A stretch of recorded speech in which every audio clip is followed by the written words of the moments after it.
Kennedy? No, Allison, Robin Kennedy, excuse me. Allison's replacement.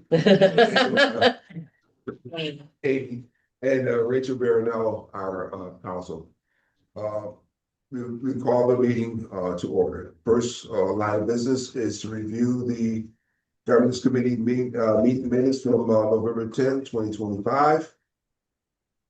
Everyone had the opportunity to review. Have a motion to accept the meeting minutes. So moved.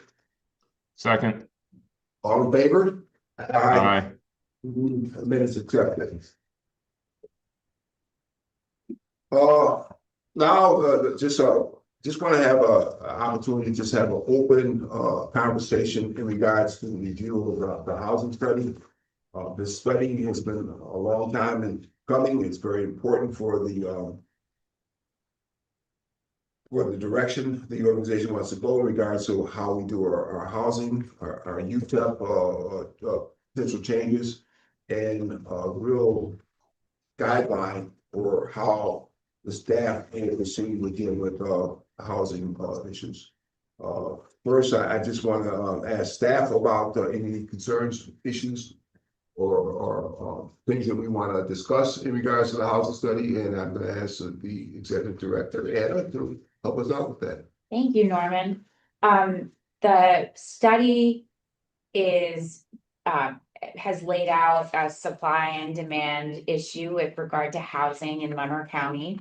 And I think that the direction that this board under its current leadership wants to take, and I certainly can't speak for the board, but is to identify opportunities for COMIDA to help address the crisis, the housing crisis, and work with developers to bring multifamily projects online to help them pencil those types of projects in a high cost environment where there are supply issues. So the MRB group has worked with many other IDAs in New York State, and they bring a lot of expertise into this conversation. And they laid out some recommendations in their draft report that we want to discuss today, perhaps explore having governance committee accept or formally kind of bless the document and allow staff to vet and qualify certain housing project applications for review and approval by the board for COMIDA benefits within the framework of these recommendations in advance of COMIDA formally updating its uniform tax exemption policy, which Rachel can walk us through what that looks like. But the UTEP is essentially our menu of options for various projects. And we would need to formally update that UTEP to incorporate certain pilot structures for housing projects in accordance with the recommendations of the study. That's a separate process. But what we can do is talk about kind of an interim between now and 2026, allowing staff to qualify projects based on the recommendations of the study, and then the long-term plan around getting the UTEP. Yeah. The person that's going to be at the forefront, making sure these things are implemented from an operational standpoint, is Robin. Robin, do you have any concern? I am putting you on the spot. You are putting me on the spot. You have some concerns, questions in regards to the study and pros, cons, benefits, or just your insights? No, I think it's great. It's got the data that we've been asking for behind it. Yep. And I can say we've got some projects that are lined up, waiting to kind of see how this comes out. So we'll be good. We'll make it work. Yeah, absolutely.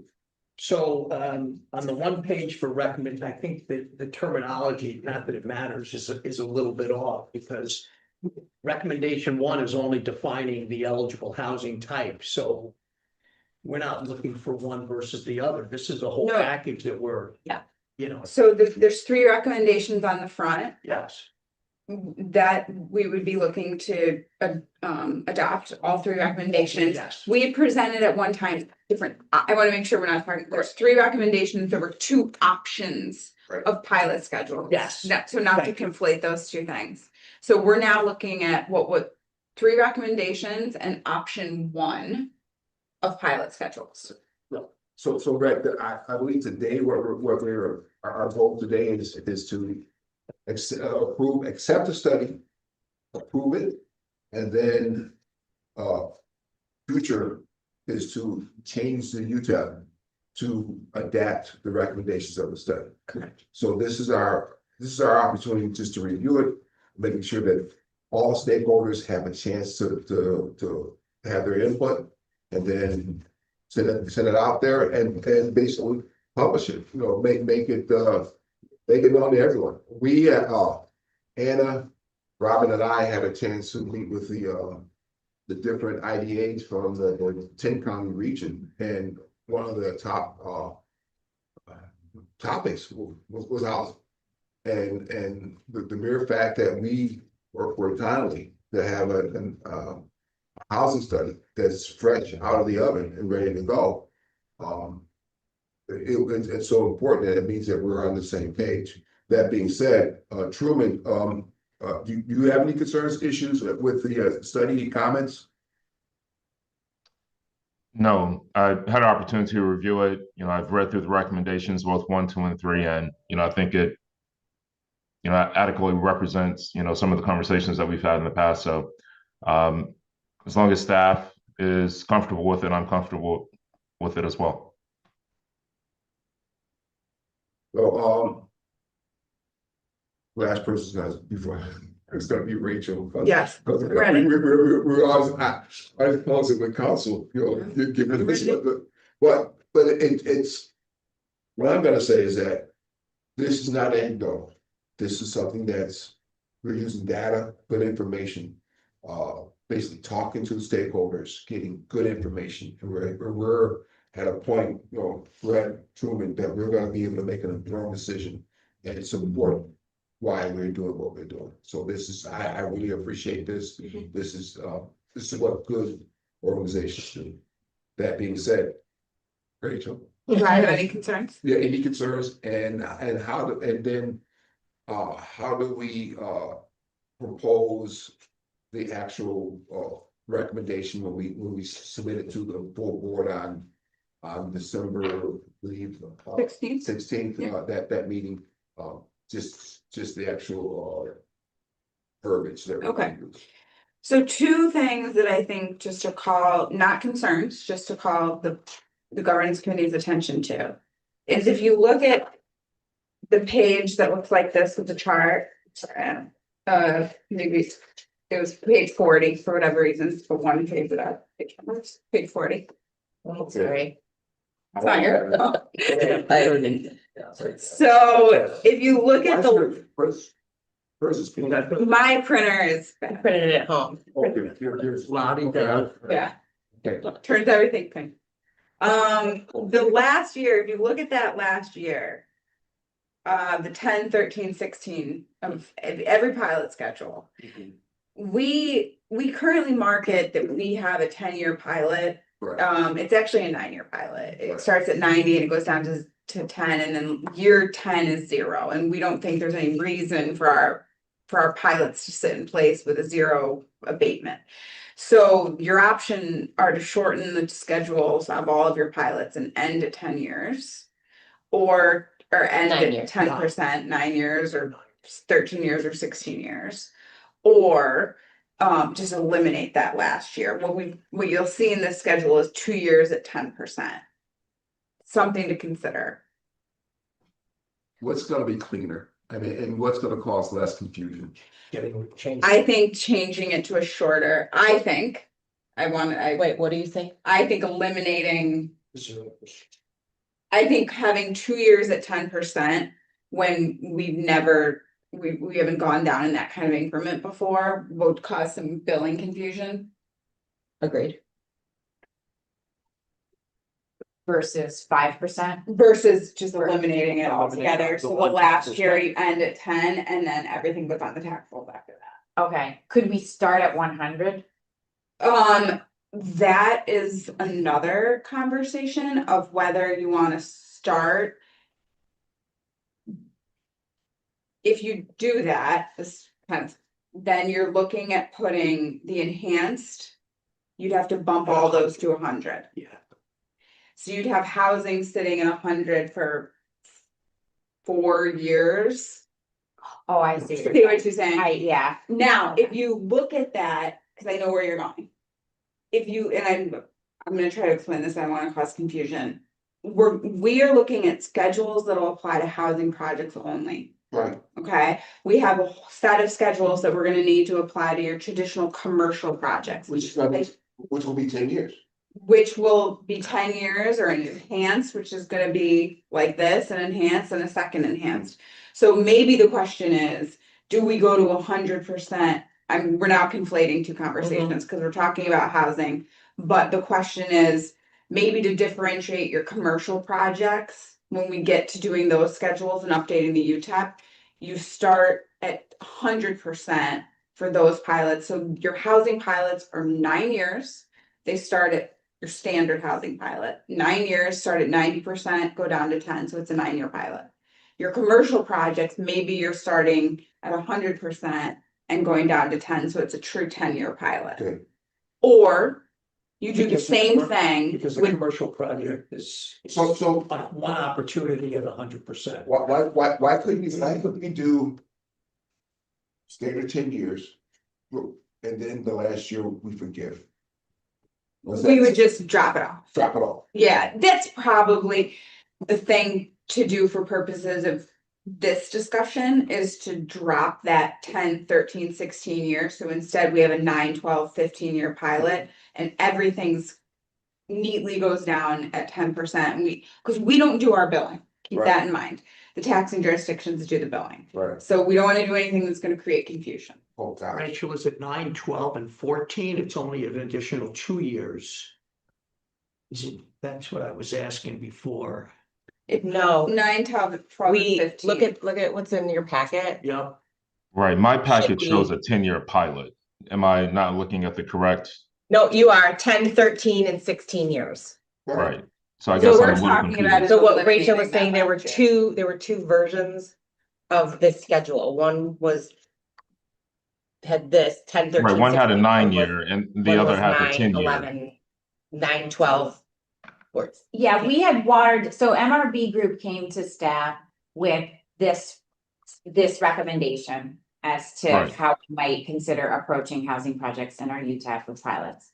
And in juxtaposing that with our current menu of options for commercial and industrial projects, staff determined, hey, does it really make sense that we would be offering sweeter incentives to housing projects versus our bread and butter, which is commercial and industrial projects? So in a sense, we kind of shifted the math a little bit to water it down, such that the recommendation, the framework MRB group brought to us. Well, we spoke to MRB group about changing the math, so they watered it down a little bit, diluted it, so it was more commensurate with our current set of pilots, enhanced jobs plus, et cetera, for commercial industrial projects. But on further discussion with the board, with our chair, with you, Norman, we determined that actually it does make more sense for us to pivot back to the original set of recommendations that MRB group brought to us. So that's what this reflects. And then in the context of our larger conversation about a UTEP update, we want to not only introduce this new tier of housing options, we also want to correct for some housekeeping issues with our current pilot schedules and our existing UTEP, and change the math in those pilot schedules such that there's more commensurate, there's more alignment with the housing pilot schedules, if that makes sense. So we're adding some generosity or we're adding more benefit to our commercial industrial pilot schedules to match up with housing. Does that make sense? Yes. That's all subject to But government. I know kind of know a little bit about the taxing jurisdictions. They're gonna go nuts. So we'll talk about how the process to changing the UTEP goes. And to avoid, hopefully that, Mhm. we'll have that conversation. But essentially, if we're gonna be doing this, we Right, can't do it in a vacuum. right. It's going to impact our other schedules, right? We've got, Or it doesn't, I mean. or it doesn't. So what do you say? It's up to, It's up to the board and the, you know, the committee and the board, if they want, maybe they're like, nope, we're pushing housing right now and these. pilots industrial and got to manufacturing happen. are good the way they are, or it's no, we gotta make everything more What aggressive. would be best for the project, like you were talking about before? Right, right.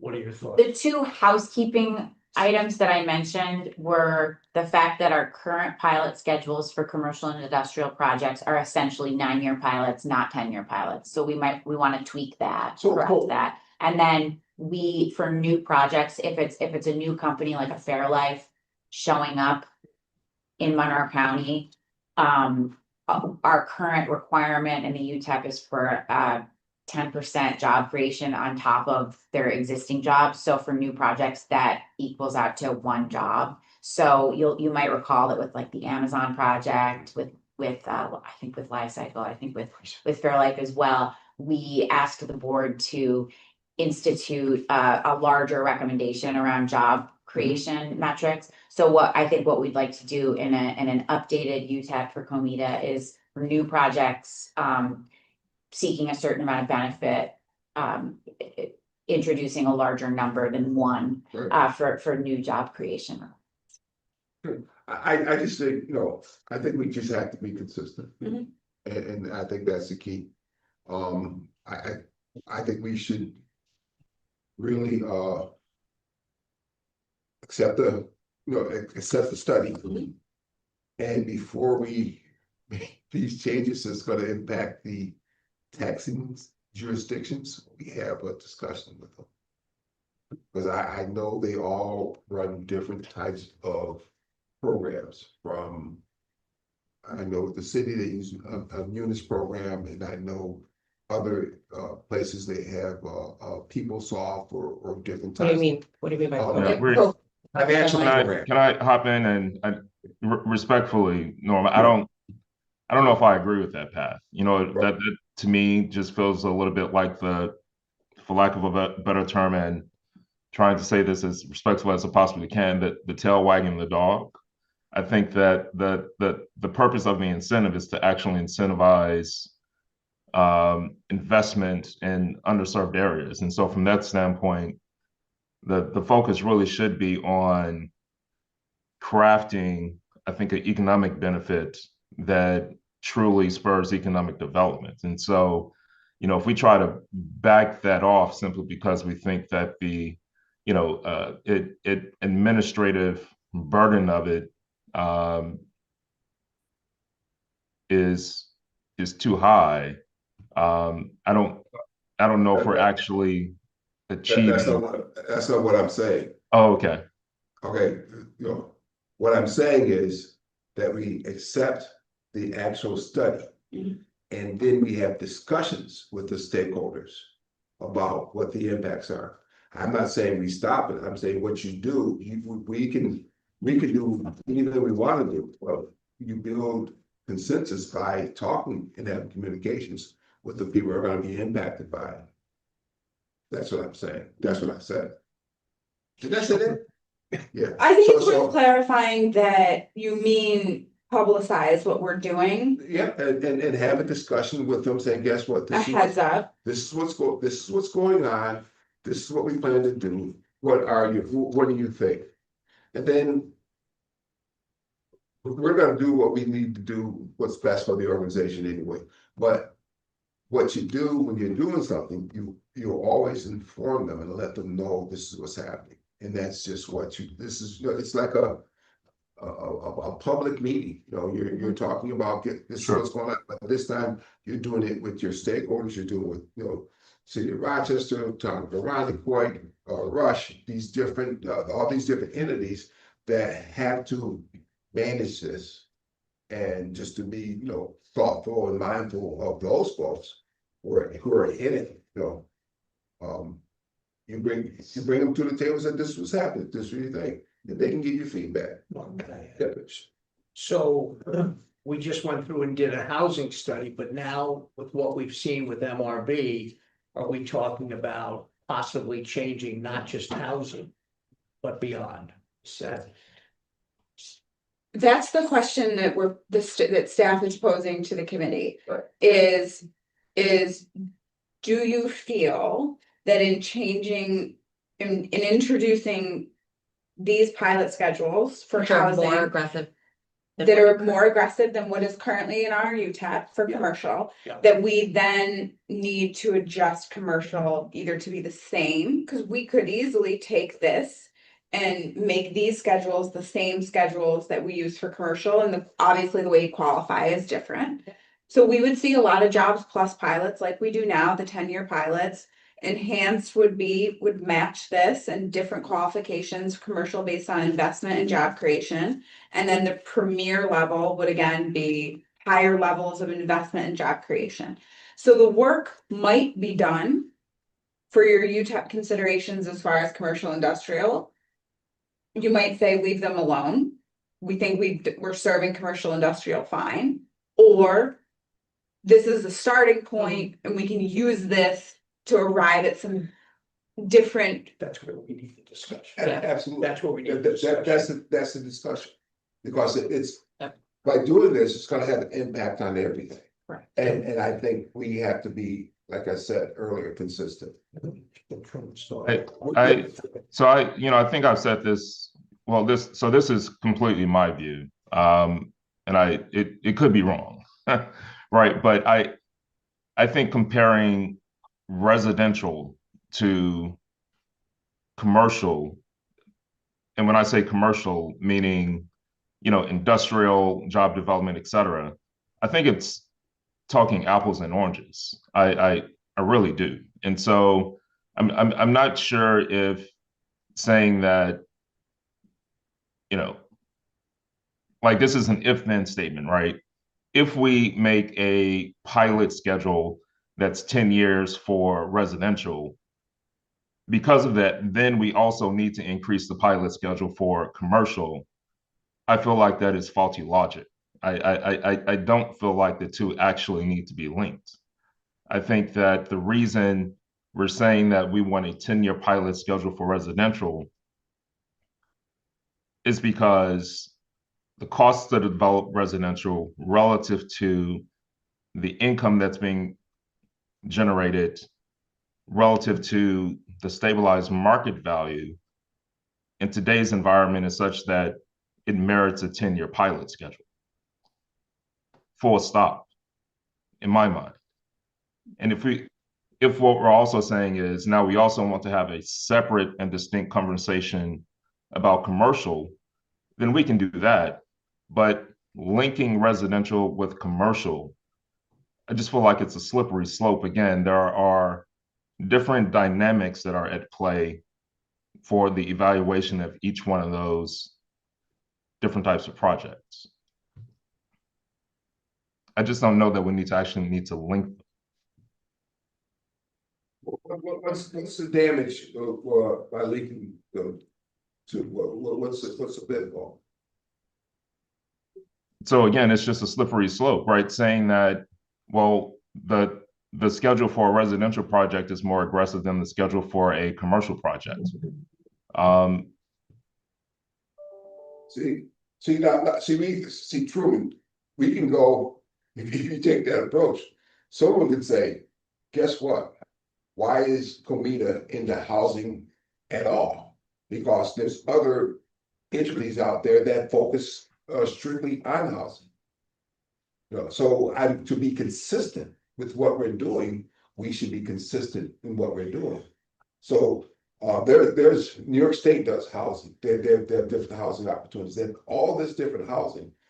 COMIDA did not come into existence as a housing entity. So let's be consistent in what we're doing. I'm just, the existence of COMIDA came in for what? Or Rachel, Well, industrial purpose, industrial projects, Exactly. commercial projects, we designate housing as a type of commercial project. Exactly. Truman has articulated how the financing Yeah. of housing on the upfront particularly is more expensive in a lot of instances than commercial, so it is. I understand that it's apples and They're not, oranges yeah. Right. concentration. There's another counter argument on commercial versus housing, which is that housing has a direct impact on the school districts. Potentially, it puts a potentially a greater population into school districts. Right. They're also paying taxes. They are in fact paying taxes, and we're ramping them up to pay full taxes. So the burden shouldn't, the benefit should not outweigh the burden Right. to the school district. But we have to be mindful of that in our approach. I don't think we're saying you have to compare these two and they're the same and one needs to be better or different. We just have to look at this holistically as we change one thing. Think of our UTIP as like a blanket. If you pull on one side, the other side goes up, and you pull. Right. You got to move the scales So together. Yeah, go ahead. Could I, real quick, to go along with what Truman is saying, what kind of study did we do? Was that a residential study only? Or was Yes. that was that Just housing. and so because of that, we've been having problems or concerns about residential. And that was what the study was all about. We haven't had an issue with commercial. No. And so, to go along with what Truman is saying, what's wrong with leaving one as it is, but because think about the housing, just like the driving problem, right?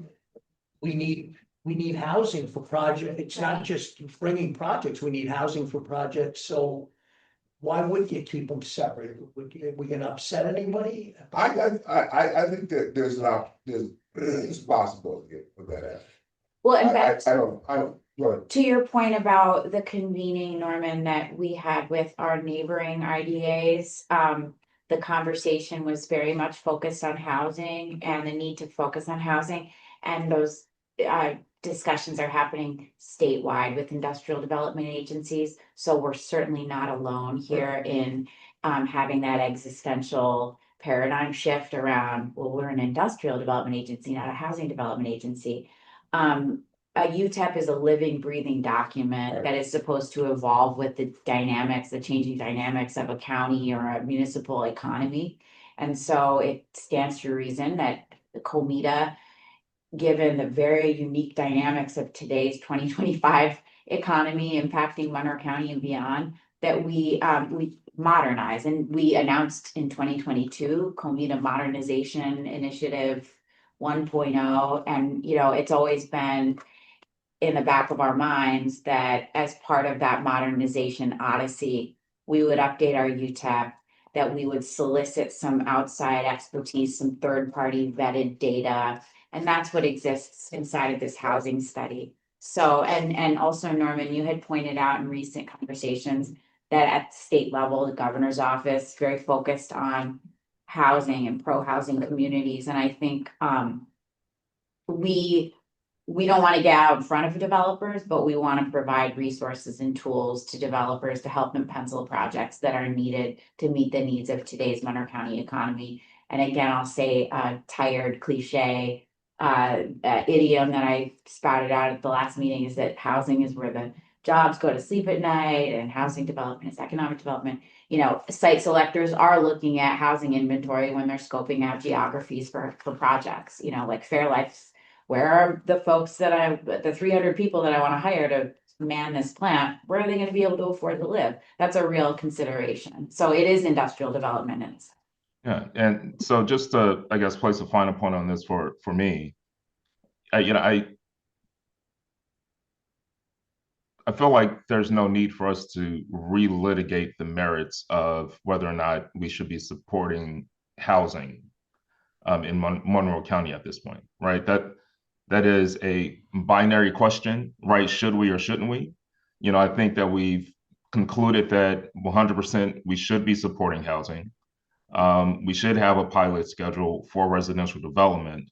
And so if we've already crossed that threshold, if the question we're really asking ourselves is it okay that the residential pilot schedule, at least on its face, appears to be more aggressive than the commercial, then we can juxtapose the two and really say that the question we're really asking ourselves is on the margin, like how much more beneficial is 1 year at 10%, right, to a project? And in my mind, again, given all of the economic challenges that residential development faces today, I could make the argument that it's not enough. So as it stands today, I'm 100% comfortable with a housing plus schedule that's 10 years with an additional 10th year at 10%.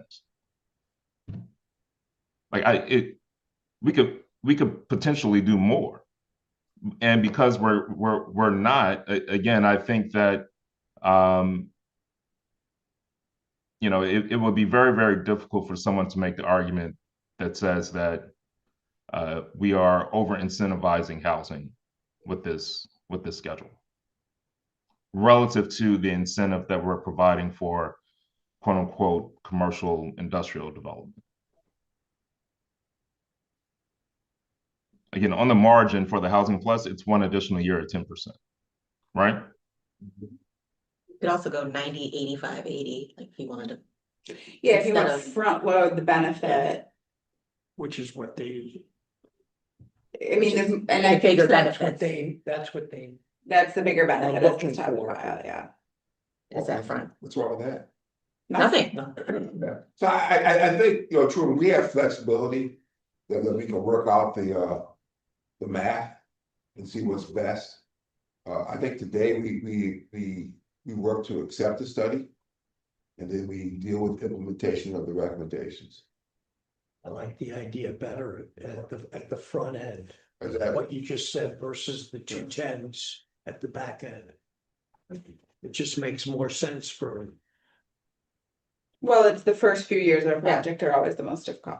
And as Truman talked about, like debt service coverage ratio, all of that, to have the benefit, greater benefit at the front end of the pilot, it's gonna be more helpful to projects than at the back end. So what do you think about that, Jordan? Changing it to front weighted, I think, yeah, that's better. Okay. The other issue, That would make more sense. Than yeah, the two. it was, and then leave it at 10. Right. Yeah. Instead of the 210s, take that. So you can front load it, you can do 90, 90, Right. 80, 70, 60, 50, 40, 30, 10, 20, 10. To keep the, or you can do 90, 85, 80. I think 90, 90 is probably cleaner than throwing a 5% increment in there. I'm just, the only thing I'm worried about is that actually. And you have that many 5 years. years at 90, but then 5%. Right, what is that, right? I don't know, I'm just thinking optically. Yeah, What yeah, do you- tension. We're looking at it if, Robin, what do you, I mean, I'm looking about. I could go either way.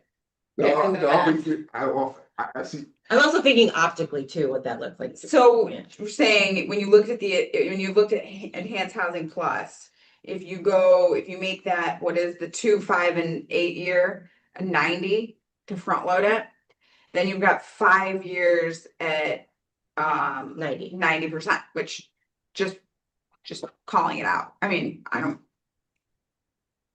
think frankly, fine. 5 years Yeah. at 90 is clean. Yeah, it is. Oh, versus the. Versus, and then you throw, and what's really, like, you're talking It's peanuts 5%, there, yeah, 5%. Yeah, So, and then you keep your 10. okay. I think that And works. just to be clear, so in between now and when COMIDA formally updates its UTEP, any of these would be a deviation from our current UTEP, right, Rachel? Yeah, so, do you want me to back up a little bit on a UTEP? Yeah, all right, so the law requires that we have a uniform tax exemption policy that, like Anna said, is the menu of benefits that we offer.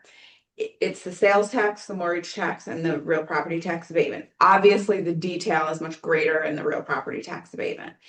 When we do something, we offer a benefit that doesn't live within that document, it's a deviation.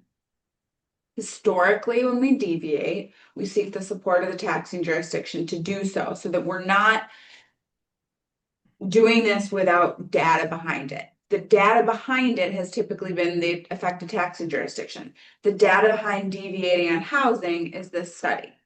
So from now until we formally update our UTEP to put these schedules in, we would deviate and we would point to this document as the reason for deviation. And when you look at our UTEP, you're going to see reasons for deviating, and you can certainly argue that this study checks many of the boxes of why we would deviate.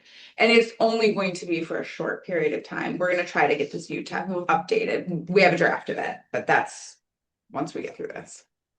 Thank you. Trivia. So back to your point too about the taxing jurisdictions, there is that inherent, anytime we deviate, we are gonna look to them. We're gonna point to the study, Right.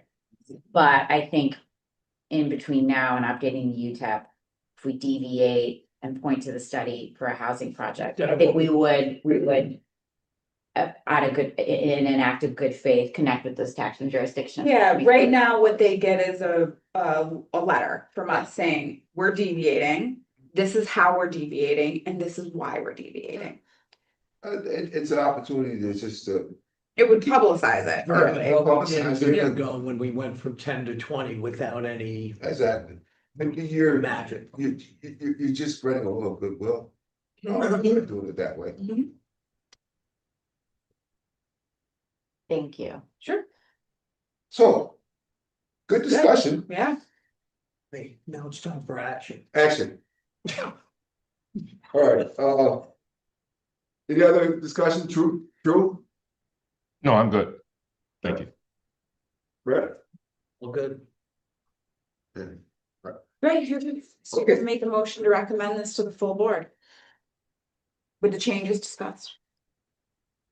I'd like to make a motion to recommend this to the full board with the changes discussed.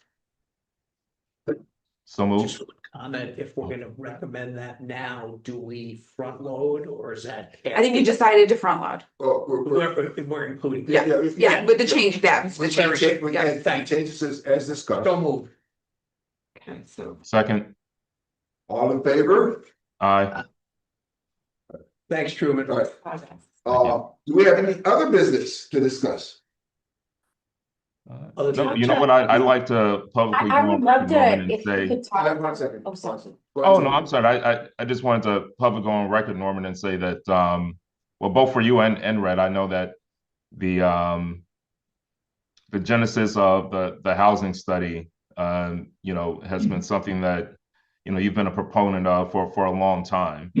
And so you've been speaking to this and the need for it, and to, finally see it come to fruition. It's I think a huge milestone for COMIDA.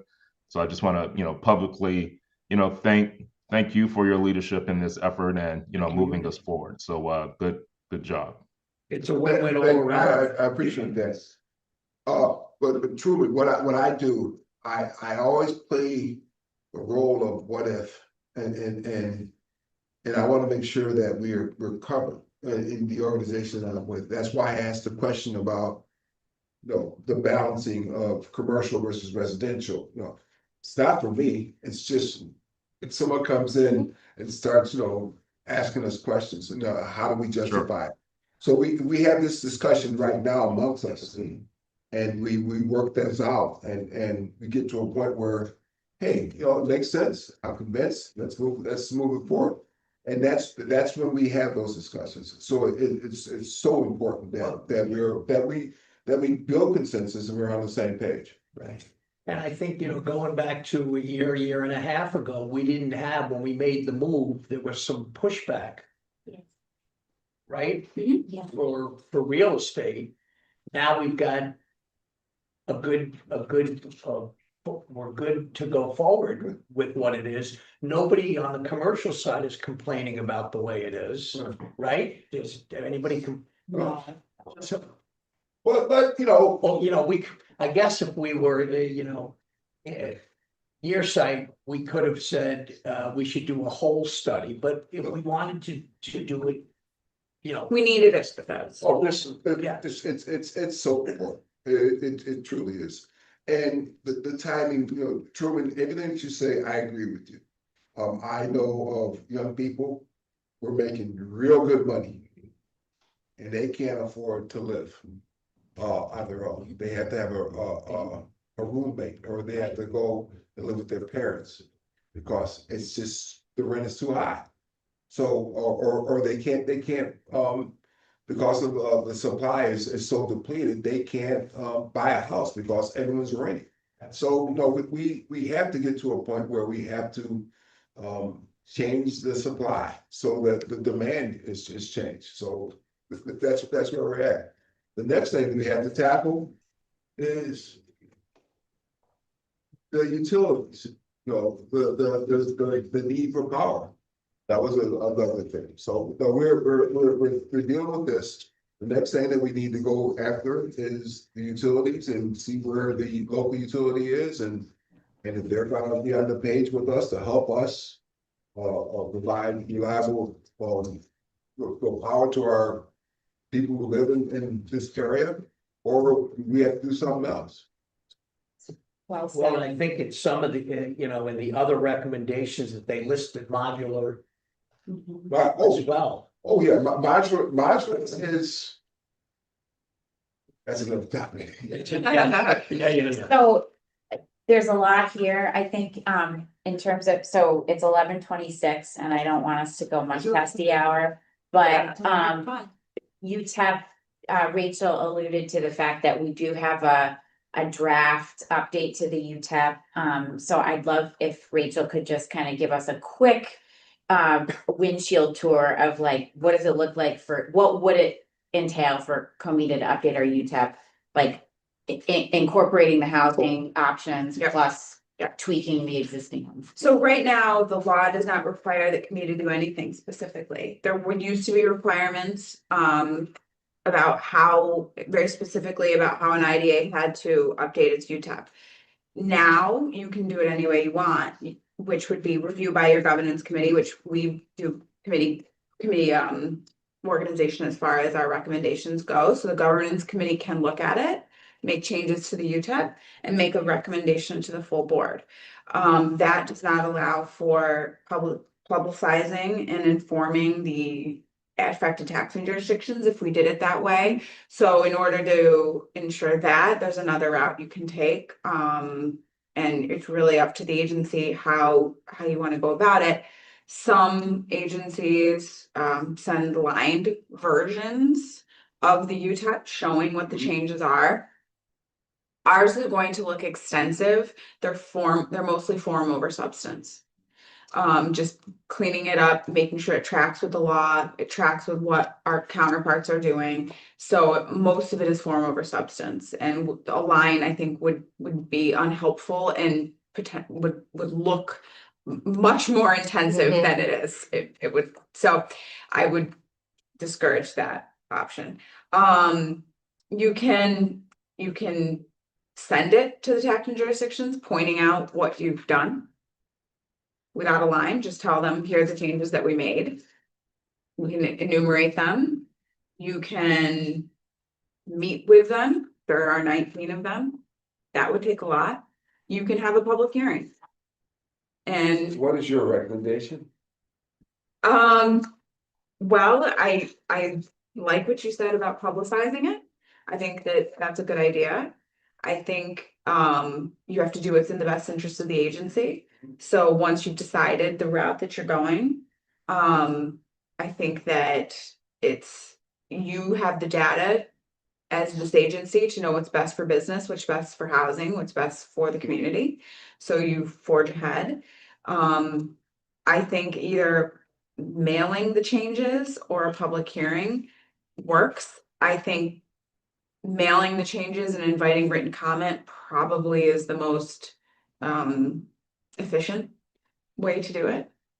You can do both. You can do all of the things. What was done in the past?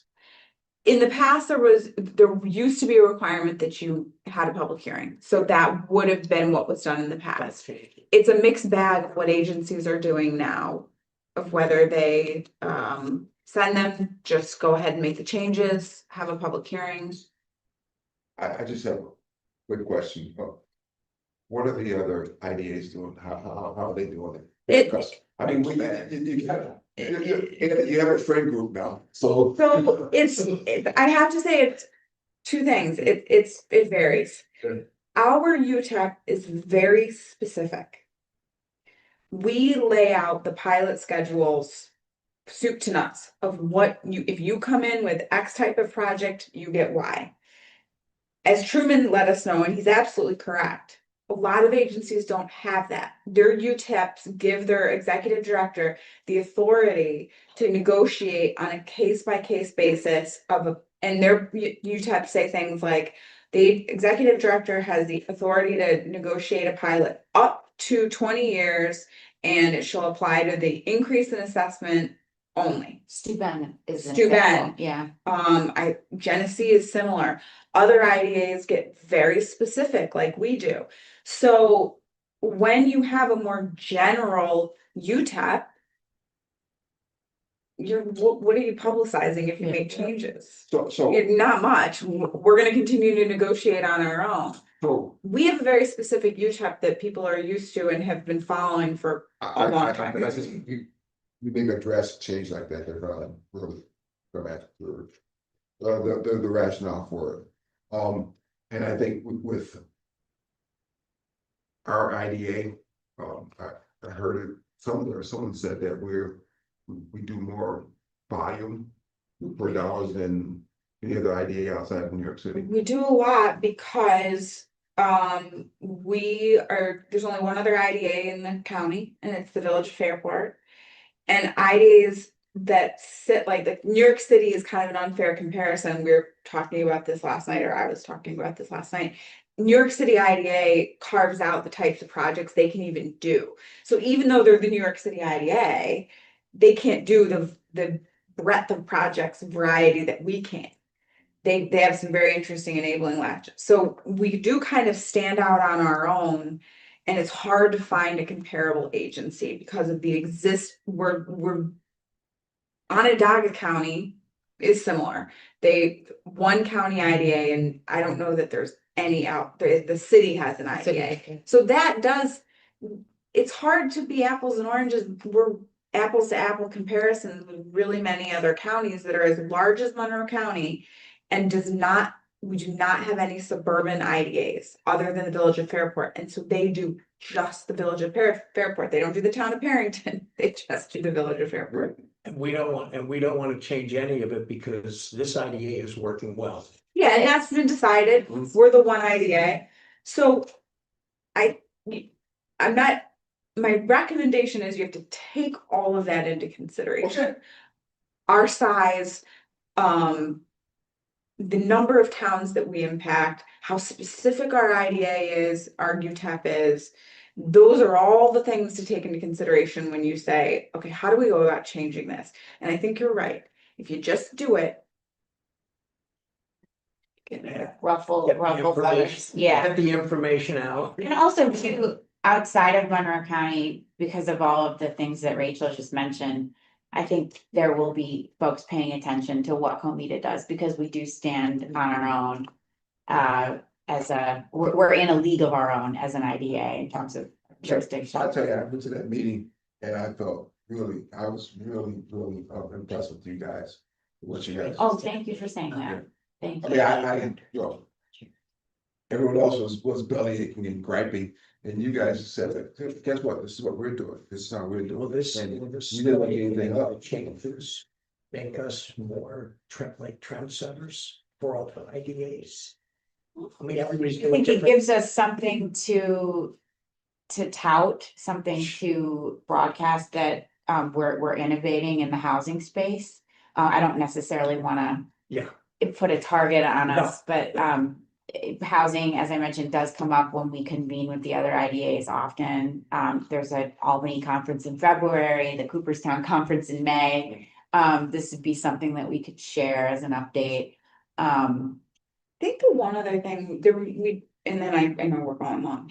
I know like there was like the sentiment that commercial's not complaining, which is true. Commercial projects are not complaining about what we offer. But there was the study that we participated in and contributed to. Right, the So blueprint, maybe we mention what that says about doing business in New York. of and course. How that might drive our decision. Yes. So COMIDA, because we're a participant in the New York State Economic Development Council as a member, the New York State Economic Development Council and the Business Council of New York State, which respectively are the IDA Economic Development Organization lobbying group and the Chamber of Commerce lobbying group statewide, came together, commissioned a very detailed, very high quality study, which I'm going to disseminate to the board, called the Economic Blueprint Report for New York State. And essentially it goes into exhaustive detail as to how difficult it is to do business in New York State, the levels of bureaucracy, the taxation, the red tape that exists, the regulation. Yes, DEC regulations. Norman, I'm sure it will be a good bedtime reading for you. You'll probably enjoy it. And COMIDA contributed insofar as we're a member of New York State Economic Development Council. This is something that was published, I think in September, it went online. Sometime around. So I'm overdue in circulating it, disseminating it with the board, but it's definitely coming up in conversation in Albany and elsewhere as to reforms that are long overdue. There's laws on the books in New York State that have been in existence since horses and buggies, were on the street. And so it's not breaking news to anyone that reform is necessary and it's hard to do business in New York State. But this report really goes into exhaustive detail as to what reforms specifically need to happen and when and for what reason. So that might be useful to look at as you approach your commercial projects, which are different, that are not housing projects. And so while no one's complaining, should we take a look at this data as our, we've got our housing study that backs up. Should we look at this I've data done the work. as and that helps with publicizing and helps with justification of where we arrive to the taxing jurisdictions. And those utility challenges certainly are there in this report. How many pages are there to that study? Oh, I don't know. I haven't seen it. But yeah, I mean, I'll pull it up. The utility. It was actually very well But the written. work's been done. True, They're true. like a good executive. Yeah. So So, all that. any other business to come before the governance committee? I'd like to make a motion to, I would like to entertain a motion to adjourn. so. Is there a Second. second? All in favor? Aye. Hey, see you guys next week. Yep. All right. Thank Great you. work, everyone. Hey, take care now. Thank you, All Teresa. right. Thanks for the virtual accommodation. I appreciate it. The report is 77 pages. Oh, that's a good.